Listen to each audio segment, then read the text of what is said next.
welcome to this webinar from the American Distilling Institute.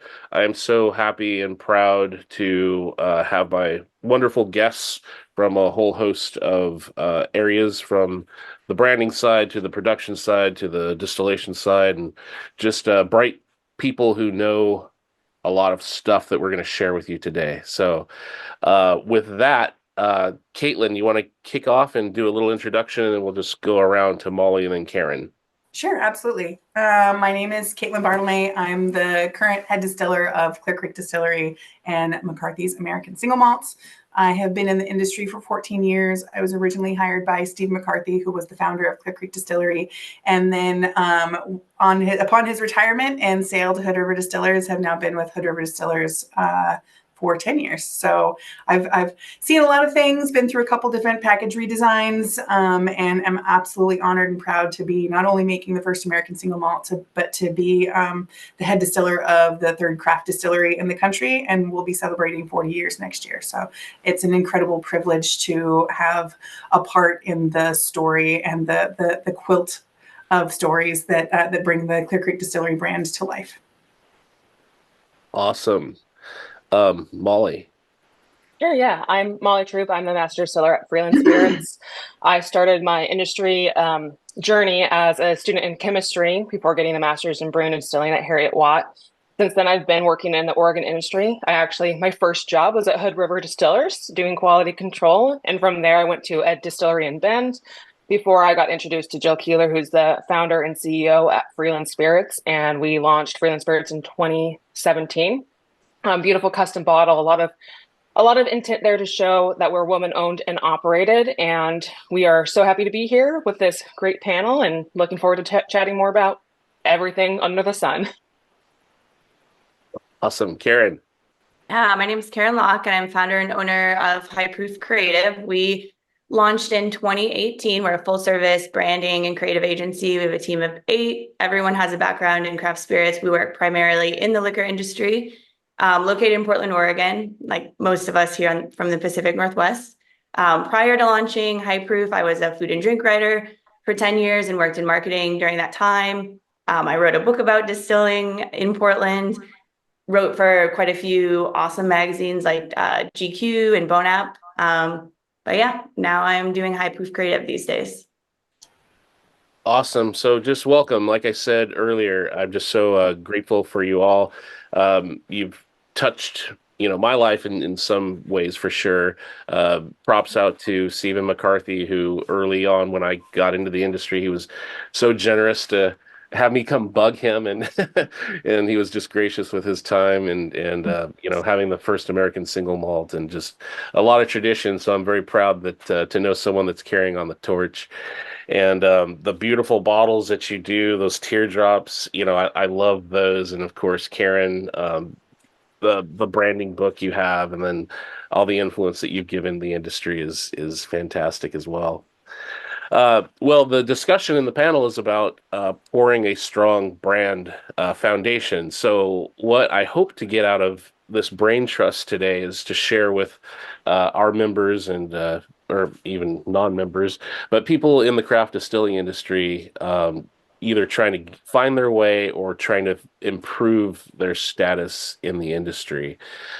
So I know coming out of COVID, that was pretty chaotic, and hopefully things have kind of calmed down. So just from that perspective, how have you all felt? Do you think we're on to the other side of this thing, or are we still kind of having a hangover from COVID, or do you think it's smooth sailing and you can set new directories now, new course now?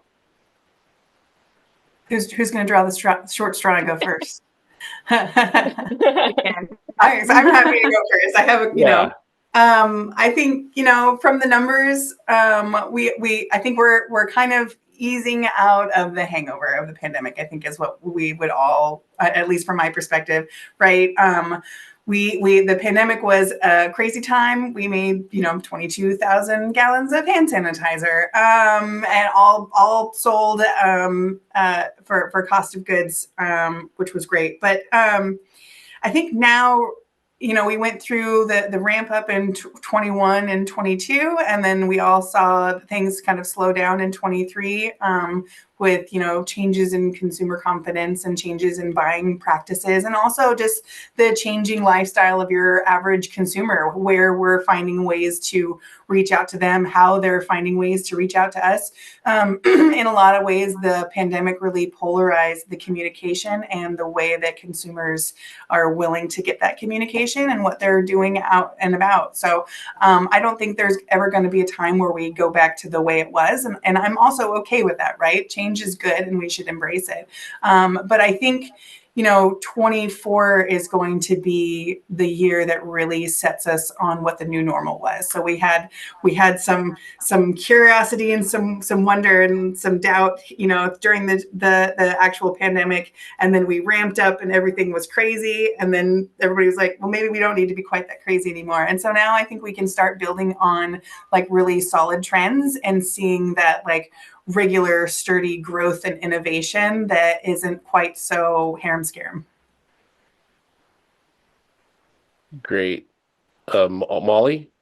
Yeah, I think to kind of echo Caitlin, we are in like a different phase of the pandemic. The pandemic in itself seems pretty over, but there's ripple effects that we're kind of still facing in our industry. And the biggest thing in 2024, after 2023 was such a odd year data wise. I mean, I think we all felt it was a very different year. And 2024 is kind of about adaptability. You need to be able to really dive into what your consumer wants, how they want to receive information, how they want to receive product, all that kind of stuff, and really dive into the why and try to continually get smarter in the response. It's always a challenge and it's kind of a work in progress. I know for us, we're still like diving into, brand messaging, what we want to really represent ourselves for this year and moving forward, and then how that's perceived as well.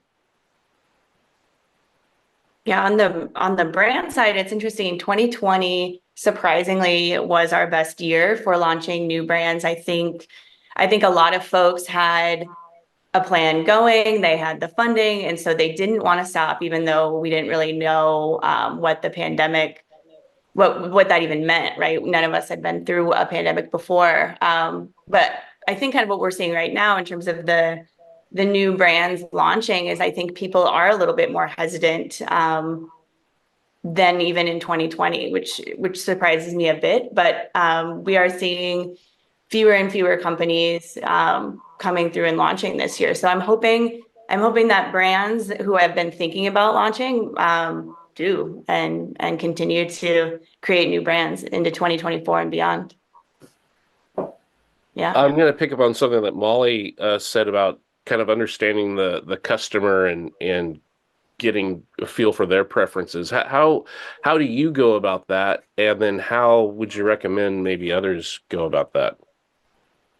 I mean, we're really lucky we have a social media manager that helps us kind of dive into the analytics parts of it. But a lot of it is just listening. And it sounds very naive, but you want to listen to your consumer. We have a lot of opportunities to do that. We have a tasting room. That's like the best way you can collect some kind of data, even if it's just what your most popular cocktail is, and seeing what that kind of taste preference is and building things around it. We're in like, we're still developing new products. How I develop new products, because that's my specialty, is, I think of what I want to do, but more importantly, I think of what really people want to enjoy.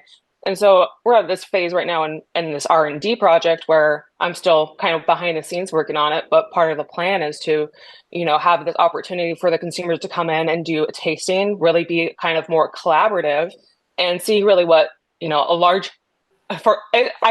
this sounds nerdy, a large data set, what that can really do in terms of like our own knowledge for R&D. And it's just stuff like that. You want to continue to include people. You want to listen.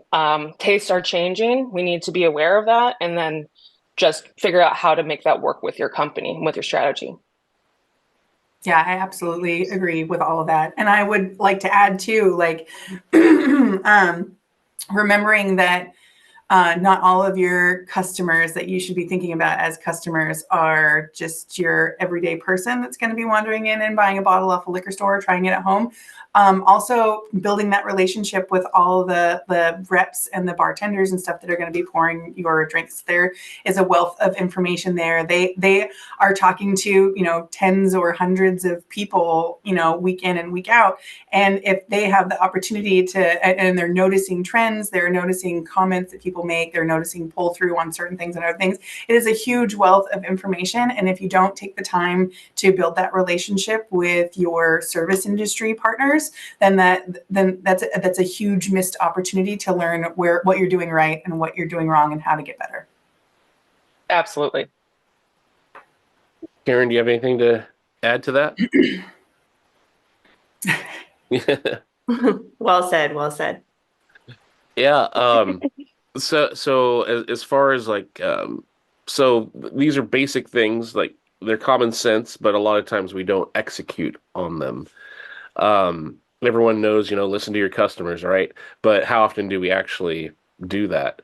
Do you have any kind of mechanism to kind of ensure, like, who's in the tasting room? Are you taking notes, or is it just kind of, oh, I overheard some customers saying that they like the bottle, or how is it more structured, or is it more loose how you capture that data? For us, it's very loose. I've heard of different distilleries utilizing like AI for collecting information. We're not there. We're still pretty low tech. A lot of ours is just, good old fashioned conversations. People bring things up that they like. People bring up things that they don't. Tasting room, we get a lot of more positive, reinforcement, so to say. I think where we see like the most kind of the other side of that would be online and social media. And that is also useful information. Just, you have to realize that people sometimes are, for better or for worse, more willing to say something negative online. And it could be very, very true. That's totally fine. And it could also might be taken with a grain of salt. Yeah, it's like the Yelp effect. One bad, angry person can affect 200 people. One super happy, stoked person affects like one other happy, super stoked person. Right. Yeah. The human nature of being easily misled and more likely to believe a negative comment than a positive one. Yeah. Exactly. On the logo and label design side, we do a lot of listening early on too. So definitely showing people we know, but showing people in the industry, showing potential customers and saying, what is this logo? What feelings does this logo bring to you? How do you feel about this design? And people will usually be brutally honest when it comes to design, especially early on if it hasn't launched. And, we have gotten feedback from products that have launched from customers that say, I can't see the octopus on the bottle enough. That, that should be brighter. And so, we do listen to that feedback. And then when a brand goes through a refresh, we consider those things, when after it's on the market. As the market has gotten a lot more competitive, for example, there were no single malts out, 15 years ago, right? It took kind of a visionary to do that. Or Molly, with your bottle, I think you've got one of the most unique bottles out. And I know, Karen, you've helped create some of these trend-setting facets in the craft distilling industry.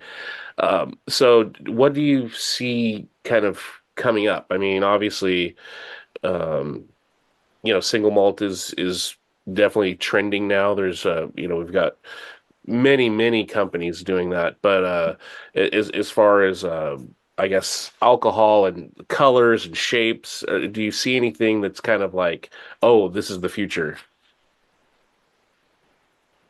All right, I'll dive in. I am getting increasingly interested, and I know, I've been talking to some of our service industry partners as well, in the savory cocktail space, right? Everybody, there's two things. One, as a culture, we're getting a little bit more health conscious, right? Part of the reason that we're seeing a downturn in spirits consumption overall is the changing tides on the view of what alcohol consumption should look like for a responsible and healthy adult, which is awesome. I'm never going to be against people taking better care of themselves. Absolutely.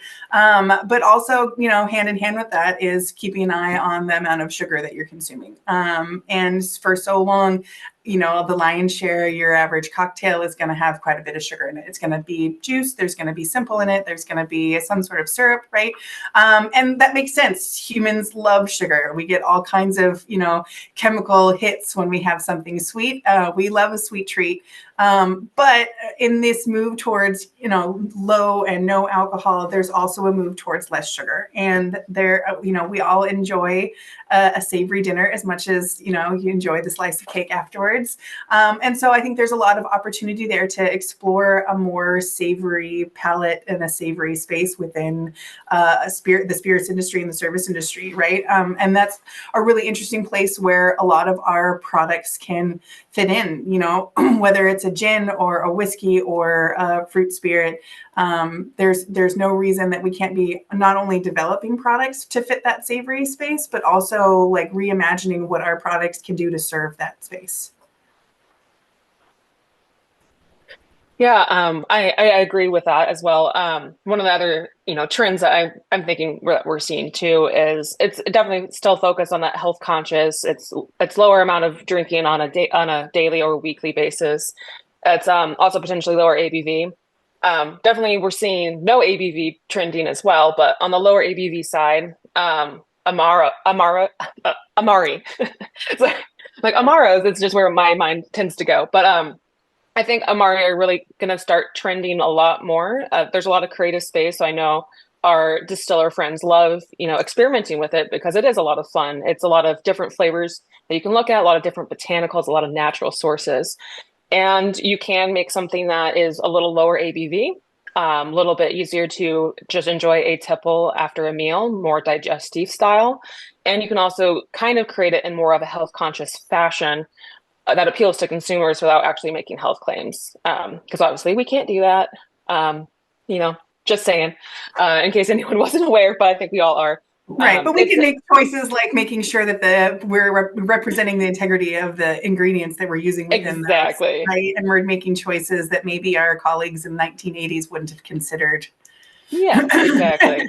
Using something that is like a digestive, but you're using something that's more of a cooling botanical, so it has kind of that relaxing effect on your digestive tract, is, an intentional play to make something that is in that category, but it also does potentially have some help to it historically.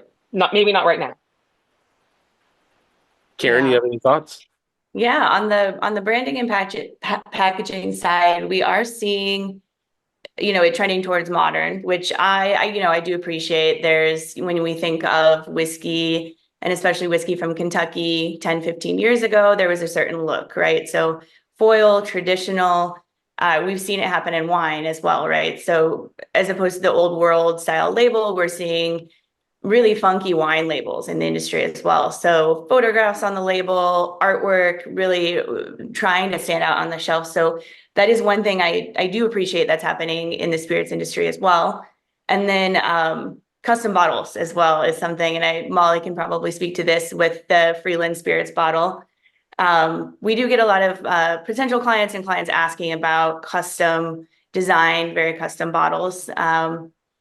And those can be difficult for a new brand. They can be very expensive and hard to come by. So a lot of what we work with when it comes to packaging and branding is just working out how to have a really unique bottle without breaking the bank, especially for a new brand.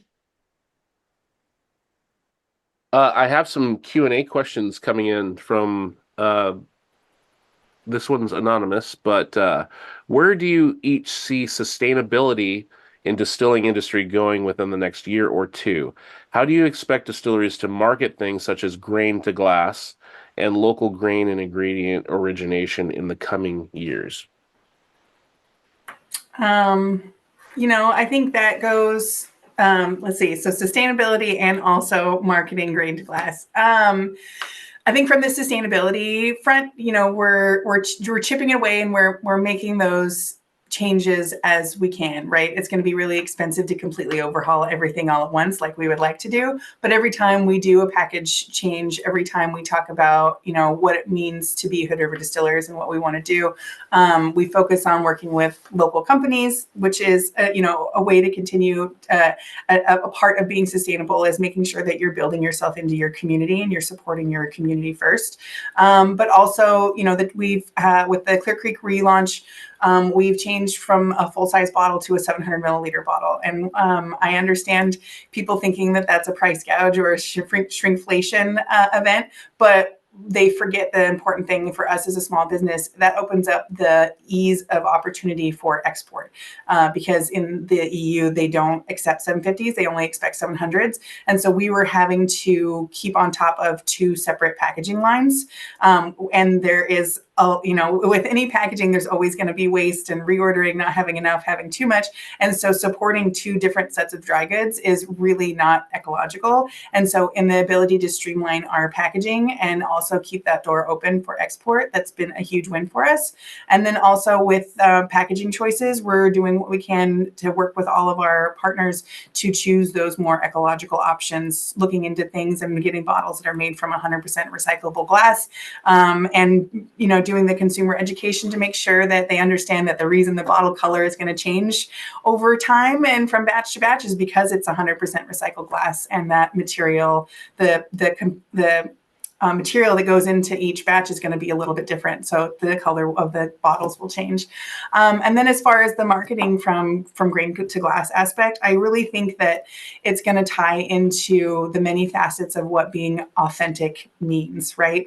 And when you talk about a curious consumer that's looking closer into the ingredients that are in a packaging, what the ABV is, and making those health conscious decisions, that's a consumer that's actually taking the time to learn more about what they're consuming. And so if you're being inauthentic in that space, it's going to be a huge tripwire, and then it's going to be all over. So if you're doing a grain to glass operation, but you're trying to smooth over a lot of hairy details that maybe don't fit that bill, you're not going to be able to get away with that for very long, because the transparency and the expectation of transparency and authenticity of brands has never been more important. And so I think that's really making sure that you're living and breathing what you're trying to say, and people will pick up on that honesty, integrity, and authenticity of your brand. As Dave Schmier would say, sourcing is not a crime. We source whiskey, and we also do a grain to glass whiskey as well. So we kind of get to see best of both worlds and how to explain both of those stories. They're both very unique stories, and it is all about being transparent and authentic to your message. When we talk about our bourbon, which is sourced whiskey, we talk about the finishing or Pinot Noir rest that we end up doing with it that makes it a little bit more organ. And then we talk about our rye whiskey, which was just launched last fall, and that's grain to glass. We're working with a local farmer and all that, and it allows us to just tell different stories and showcase our different skills, because they're both skills for distilleries. They're just different. Karen, anything? Yeah, when it comes to packaging, I think what I've seen in even the last 5 years, there have been a lot of strides, right? So now the industry has a paperboard or a cardboard bottle that can be used. And those are all really neat. And I think those can definitely be marketed to your audience, right? So telling them and showing them how they can use these bottles and why it matters and why these sustainable packaging practices are important. But I think one thing to consider too is a lot of these packaging options that are said to be sustainable are pretty new. And a lot of them, could be made abroad. So then you consider the fossil fuels involved to get them here. And at the end of the day, what is our impact? And so I think we can take small steps, but I do think in a lot of cases, it takes quite a bit of research to really truly know your impact when it comes to sustainable packaging.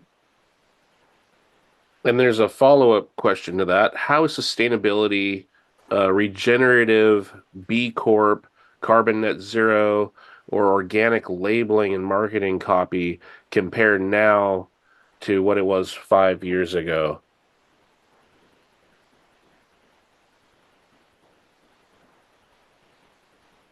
Maybe Karen? Yeah, I think there are more available products, right? There are, like I mentioned, the paperboard bottle, there's recyclable glass, and with that comes any challenges. For instance, certain glass might break more easily on the production line. But in terms of marketing that, I think we are seeing an influx of people marketing that, right? So it's important often, if you are spending more money on these sustainable packaging options, it does usually make sense to say something on your bottle, right? So maybe it's a hang tag, or maybe there's a logo, so that people know, and people who purchase in that way and purchase sustainably will know to purchase it. So yeah, we have definitely seen a lot more companies utilizing those products, but also marketing them through social media, maybe behind the scenes videos, reels that are showing the use of these paperboard bottles, all of the above. Yeah. I know from my perspective, at least with B Corps, when I was getting in the distillery industry, really no one even knew what that meant. So I have seen quite a few more distilleries. I don't know if anyone here is B Corp certified, but I really like the notion of Always a flag in the ground worth striving for, and something that we consider getting closer and closer to every year. yeah, yeah, and I think that's good, and it's not something you could just sign up for, right? You've got to go through this pretty stringent process. And for people who don't know what a B Corp is, it's kind of in contrast to like a C Corp, where your bottom line is to make profit for the shareholders. Well, B Corps, their bottom line is to kind of do good in the community while making profit. So I think that resonates with a lot of people. We have another question. Why are wine products and businesses marketed with a focus on family and vineyards so much more than distillery products and businesses? From my vantage point, it seems that some distilleries should take advantage of their heritage more. Is this something that will become more prominent in the future from a distillery perspective? Yeah, that's a good question. Well, why don't we have these Yeah. I family? think, and everyone can probably speak to this. When you compare beer and wine to the spirits industry is fairly new, right? So to think back that, to, I guess, observe a lot of the marketing that's happening, it's probably very likely that a lot of our family members weren't distillers. It's more likely that people were making wine in the 70s as opposed to distilling.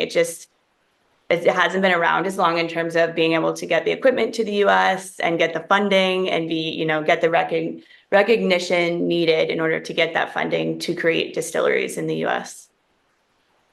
Yeah, I would say, if you looked just at the 40 some odd distilleries that are just in the Seattle and greater Seattle area, if you were to go through and look at the stories for each one of those distilleries, almost all of them are talking about the owner and the family. Like, it's parents that had retired and thought it would be cool to start a brand, and their kids work for them. It's kids that thought that distilling would be cool and hijacked their parents out of retirement. Like, it's a very similar story, and you hear it all across the country. And I think Karen, I absolutely agree with you.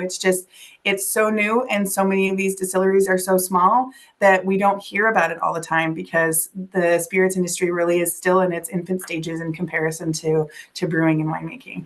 Yeah, and I think we are hearing those stories, but they're just not going back as many generations as maybe. No, yeah, absolutely. There's not very, the generational distiller, like a person that can claim generational distilling, you're going to talk about the beams, right? Yeah.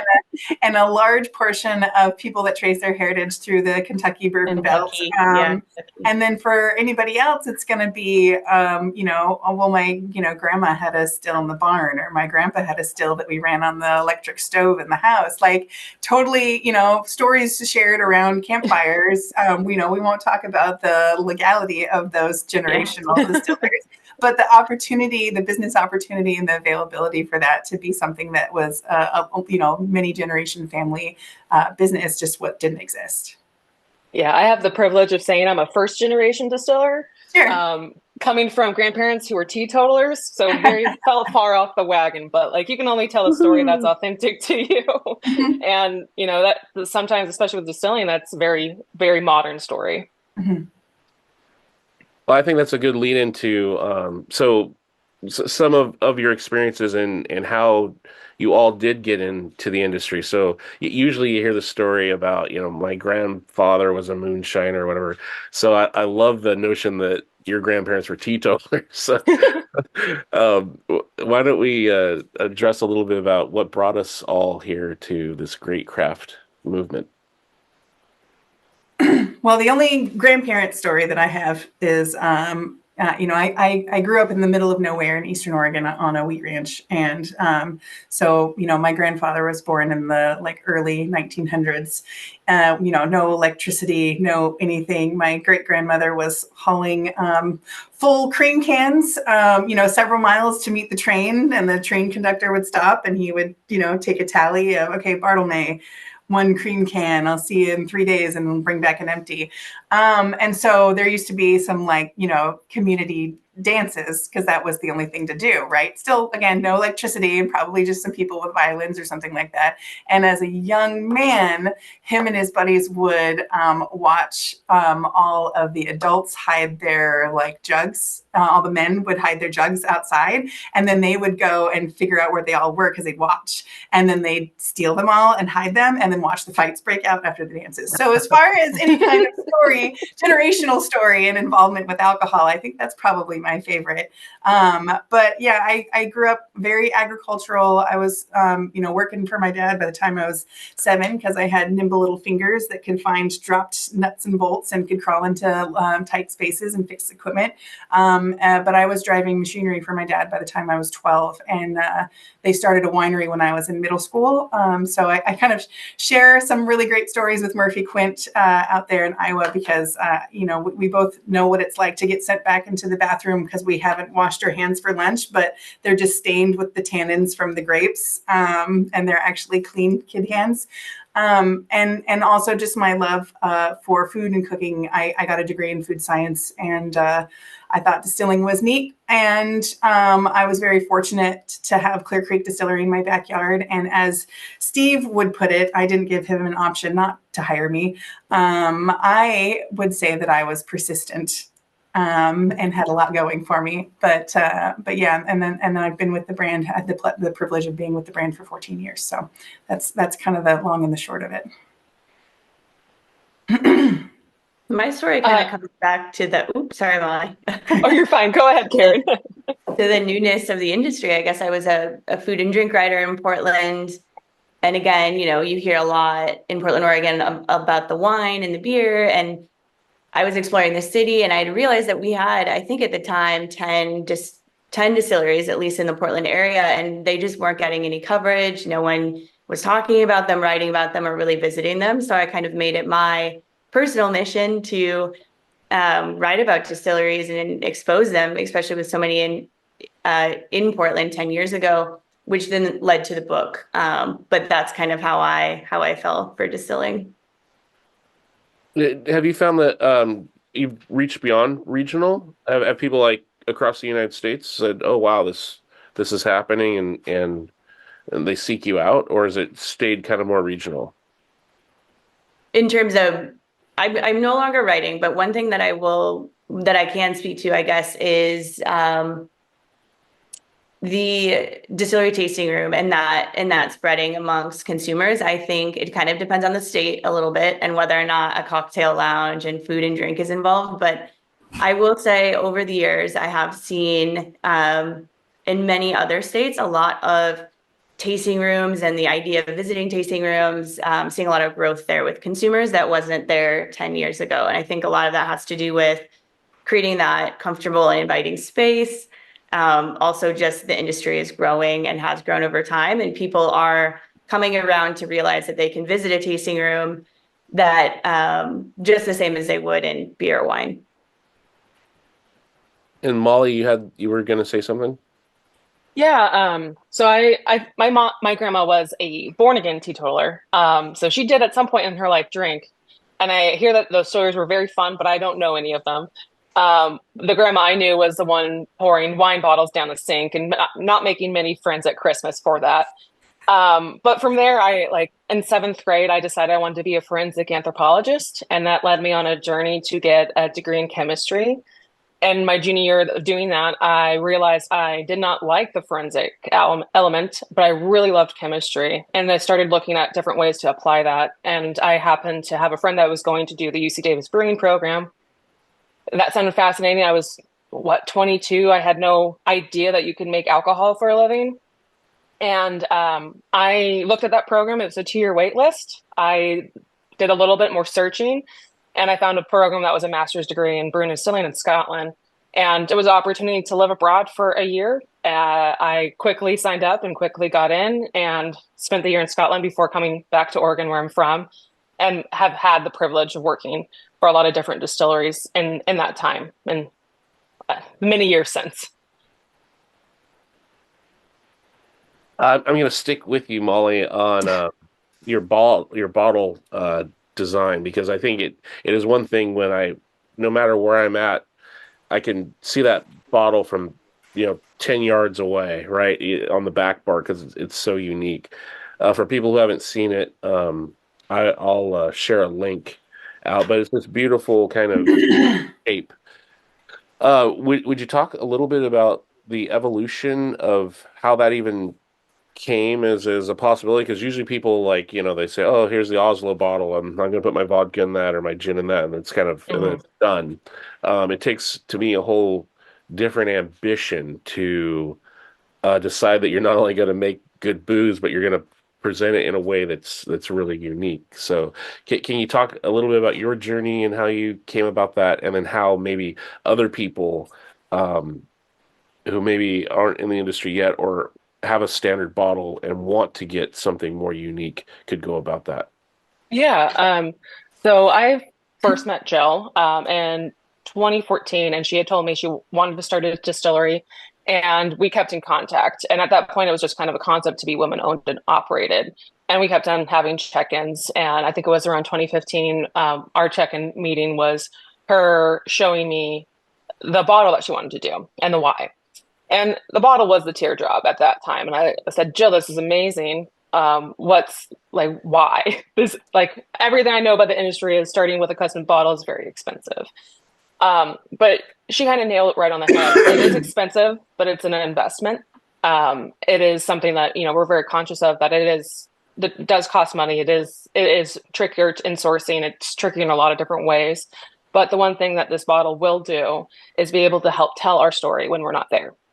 Kind of already had the idea that, we wanted to at least be regional. I've always joked about world domination, but at least be a larger regional brand. And you have to have the realization going into that, with that intention, that you can't be everywhere at once. So you need to have a story, and you want to be kind of true to that. And you want your packaging to really reflect that story. So Jill really wanted to have something that was a teardrop, because the one thing that we have a privilege of, as it's raining right now, is an abundance of rain that makes beautiful agricultural products.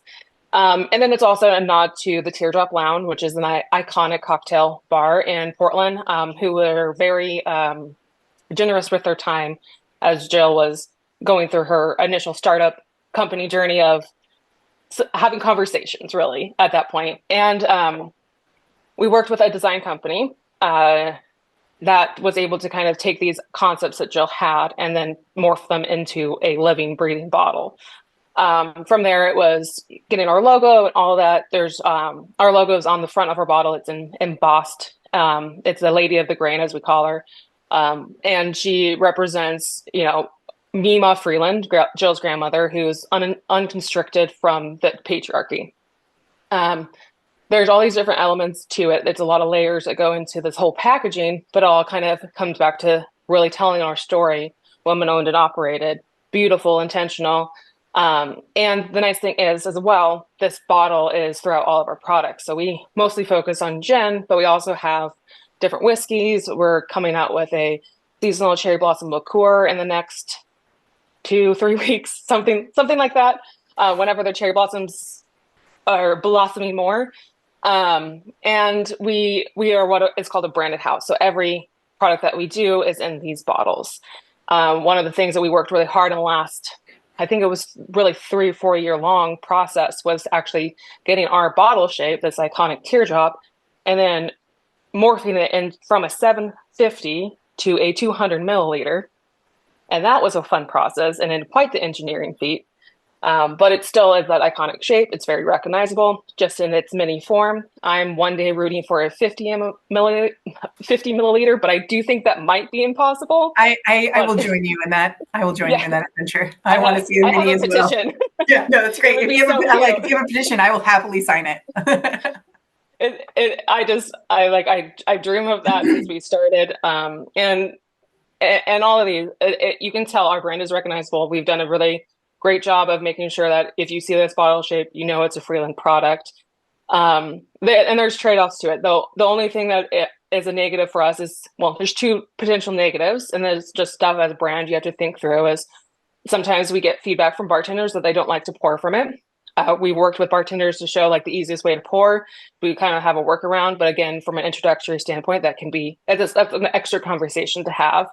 And then the other element is that our label's relatively small. So we color coded stuff so you can tell product based on the color of the bottle, and that's an intentional play to differentiate and also help the consumer spot what they want to see. Mm-hmm. Karen, do you have any?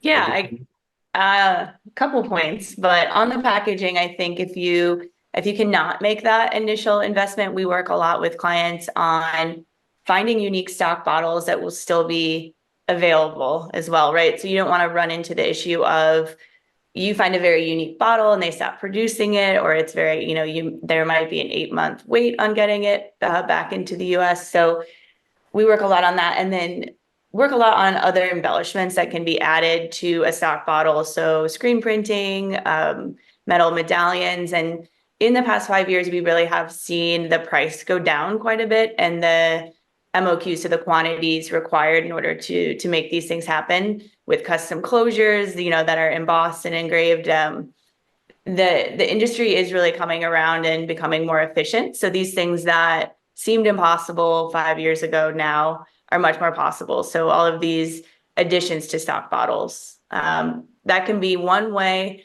to really stand out if you don't quite have the budget, or you cannot invest in a really unique bottle like Freeland. Mm-hmm. We chose, actually, this is the first time that Clear Creek has a specific bottle, not an off-the-shelf bottle, with our new package launch that we did in October. So it looks like a fairly normal bottle, but it does have our embossed new logo in it. So that's been a lot of fun. But the most experience that I've had in delving into the possibilities for a custom bottle was with the Timberline vodka, which Clear Creeks makes, but it's an independent brand within the HRD Spirits portfolio. And the choices that were made there were not only to be representative of the brand story, but also to work with our service industry partners. So the label itself, while it plays into the the national parks vibe, with it being a bit of a shield, and the colors and everything. But it's also made from a cotton twill label. So it's actually a really, really durable label. So it's meant to go in and out of the well constantly. And the edges of it will fray a little bit like your favorite pair of jeans. But that just kind of adds to the charm and the Forest Service vibe of the branding anyways. But that was a specific choice for durability. Also the size of the bottle, it was a well-balanced but tall, skinny bottle. Again, making sure that it works easily in and out of the well or off the shelf in the back bar. And then we also added a big lump of glass at the top of the neck, which for a consumer might be a little bit more difficult to pour out of, but for bartenders that are going to be putting speed pourers on that bottle, it makes it really easy to slide your fingers underneath that glass and flip it upside down, and it's a little bit more ergonomic and easier to use. So there are a lot of ways that a lot of decisions that you can make that are potentially really valuable, not only for brand recognition and telling your story, but also in finding ways to work better with all of your industry partners. And like to put an across T on that, one of the reasons, well, I'm sad to see that the fairly iconic Clear Creek tall, skinny bottle for our brandies go away.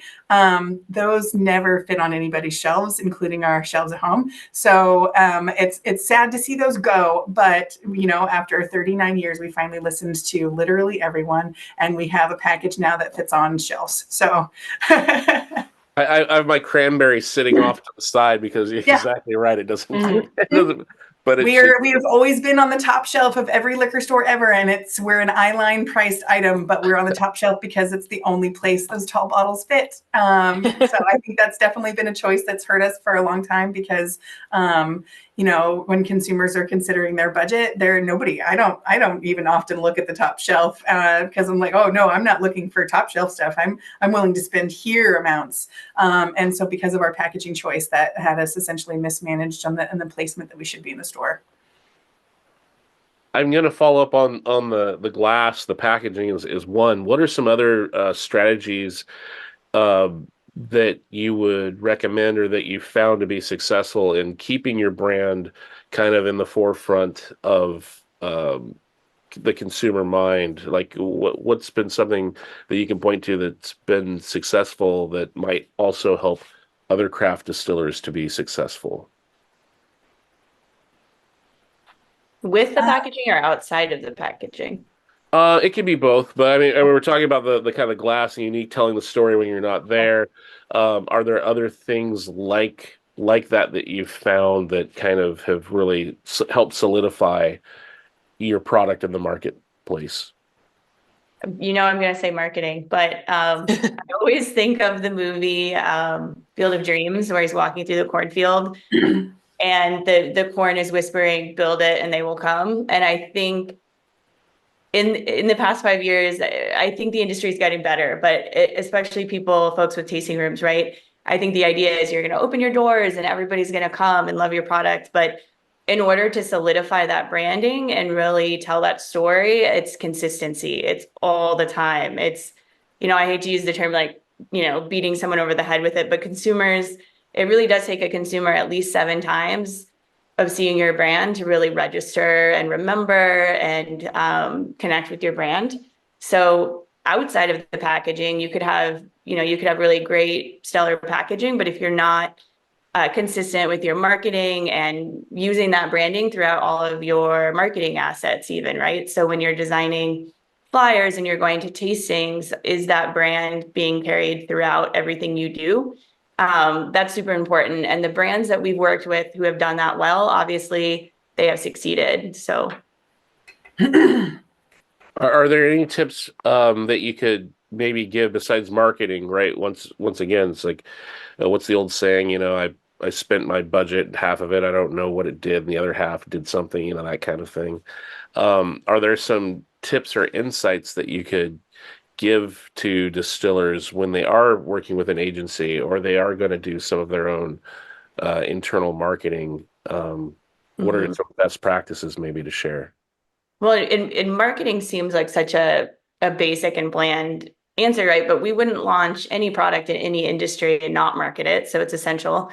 But I think and I'm sure everyone can speak to this, experiential type marketing, I think, could be bigger in the industry. So more tastings, more events where you're interacting with your clients. Obviously, we still need the digital because everybody's on their phones every day looking at content, but getting out there in the world and really doing the tastings, meeting people, spreading the word, spending time with bartenders in the service industry, hosting events and educating bartenders, because bartenders can be great, and most of them are, if they love your product, they are an advocate and they will tell other bartenders and tell customers who sit at the bar. So, I think a big part of marketing that a lot of brands may forget about is that community aspect as well. Mm-hmm. I agree with that. Absolutely, Karen. I use the phrase build your team, right? And your team exists of the wonderful people that are actually making things, like Garrett and Everett in the other room that are currently cleaning the stills, bless them. But the members of your team that are your sales reps, that are the bartenders that are pouring your spirits, the truck drivers that come in and out and are bringing your supplies. All of these people are a part of your team.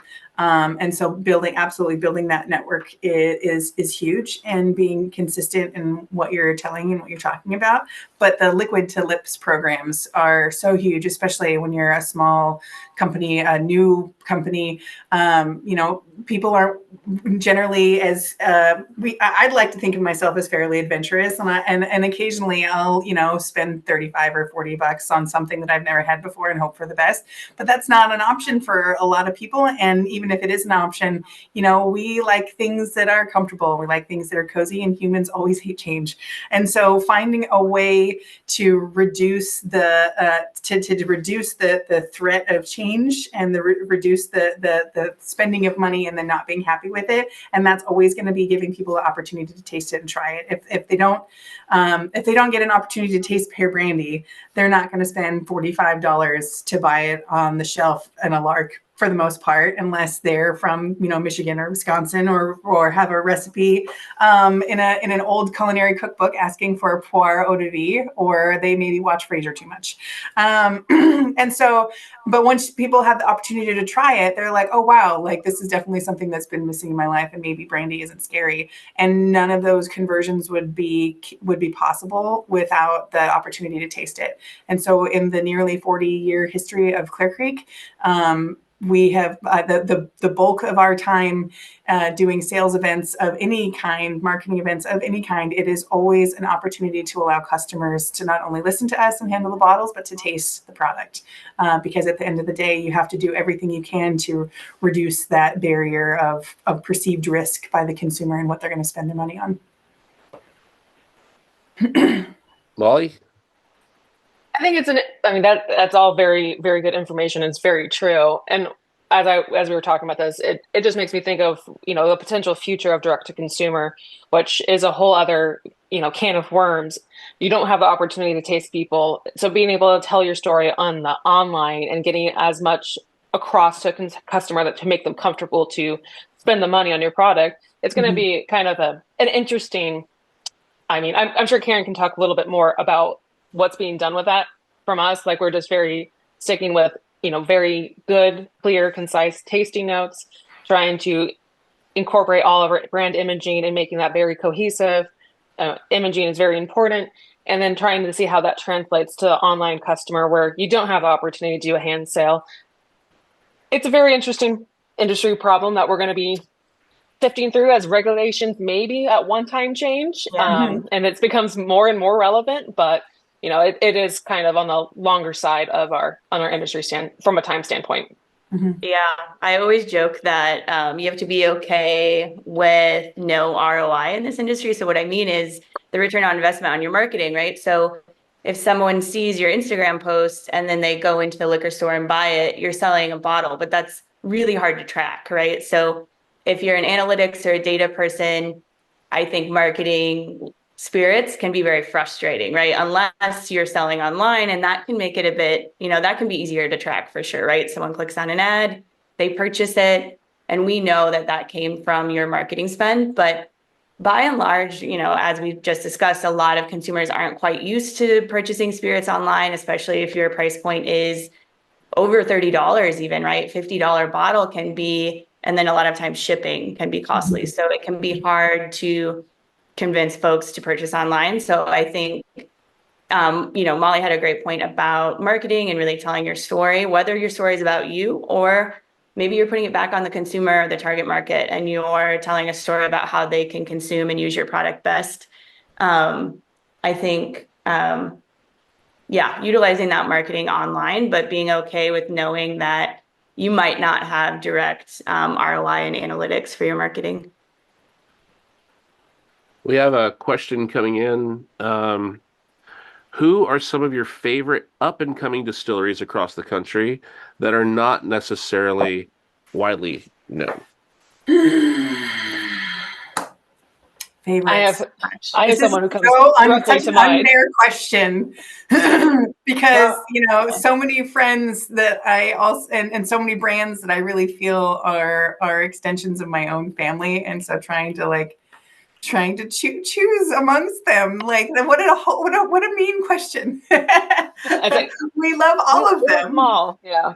I could talk about cities and regions where I've seen craft distilling, some interesting things happening. I was recently in Salt Lake City, right? And everyone thinks of Utah as being a place where you can't drink and, there's no good alcohol. But I was really surprised. I visited a lot of Salt Lake City distilleries, and I thought a lot of what they were doing unique. There was unique. There was a distillery using honey. And then you have other mid-sized cities like Minneapolis, where their laws are a little different in terms of tasting rooms.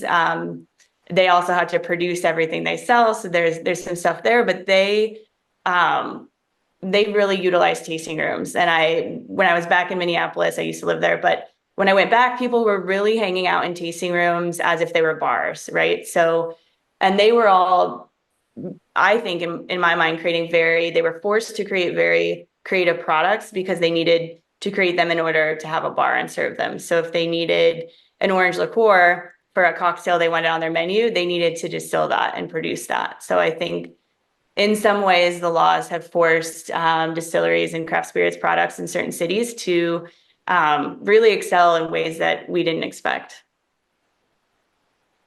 I think I will be a total cheater pants and dodge naming names by saying that I celebrate every time I see an American single malt hit the shelf. I love this beautiful like tapestry of flavor that we're kind of slowly weaving across the country. And while we tiptoe, and hopefully somebody from the TTB is listening, and we're anxious to have a standard of identity ratified. I love that everywhere I go, every big distillery, small distillery, if they don't have a single malt on the shelf, you can be like, "Are you making a single malt?" And the answer is either like "Shh" or like, "Oh, I wish I could." And I love the opportunity, especially with the work that the commission has done to allow that category to be so creative, so that when somebody that tastes McCarthy's, and then somebody that goes and tastes Virginia Distilling on the complete opposite side, or Atelier V down in Louisiana. They're all amazing. They're all beautiful. They're all delicious. They're all American single malts, but they're all completely different. And so the opportunity for creativity within that category is awesome, and I love to see every single one of them. There's like 156 distilleries in Scotland, but there's over 250 American single malt producers in the U.S. right now. So I love every single one of them. Molly, I am gonna name names. Oh, good for you! The bravest of all of us. I love everyone. But I don't know. Maybe it's my little ADD brain just focusing on a news clip I saw, or an Instagram post I saw yesterday from a distillery that was really intriguing, because it's kind of, it's building a new category, and anytime someone has the bravery to do that, I admire it greatly. Delta Dirt Distillery in Arkansas.